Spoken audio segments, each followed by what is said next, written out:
So hello friends, बहुत सारे research scholar का ये क्वेश्चन रहता है कि लिटरेचर सर्वे का क्या मतलब है और क्या इसका रोल रहता है हमारी पीएचडी में। सो देखिए फ्रेंड्स, लिटरेचर सर्वे एक बहुत इम्पॉर्टेंट रोल प्ले करता है।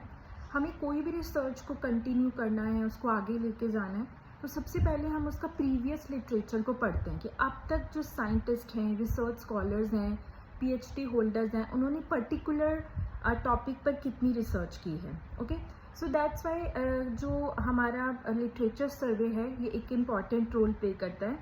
सो लिटरेचर सर्वे जो पीएचडी में है वो कॉम्प्रिहेंसिव एनालिसिस है, सिंथेसिस है एग्जिस्टिंग स्कॉलर वर्क का, जो कि रिलेटिव रहता है आगे के फ्रेमवर्क के लिए।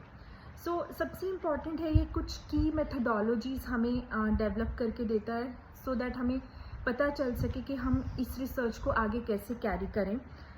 हमारे अब तक की जो रिसर्च हुई है उसमें रिसर्च गैप को आइडेंटिफाई करता है, जो कि बहुत इम्पॉर्टेंट है। This is the foundation of research. इसके बिना हम अपनी रिसर्च को अच्छे से आगे नहीं बढ़ा सकते कि हमें कोई टॉपिक अलॉट हुआ, जहाँ हमने कोई टॉपिक डिसाइड किया और हमने कंटिन्यू करना शुरू कर दिया कि हम अब इसको रिसर्च को कंटिन्यू करेंगे, बट हमें ये पता होना चाहिए कि अब तक जो हमारे इस पर्टिकुलर टॉपिक पर कितनी रिसर्च हुई है। सो ऑल्सो ये एक थ्योरेटिकल फ्रेमवर्क है जिससे हम एक अच्छा स्ट्रक्चर बना सकते हैं। सो थैंक यू, इसी तरह बने रहिए एडमायरिंग रिसर्च चैनल के साथ।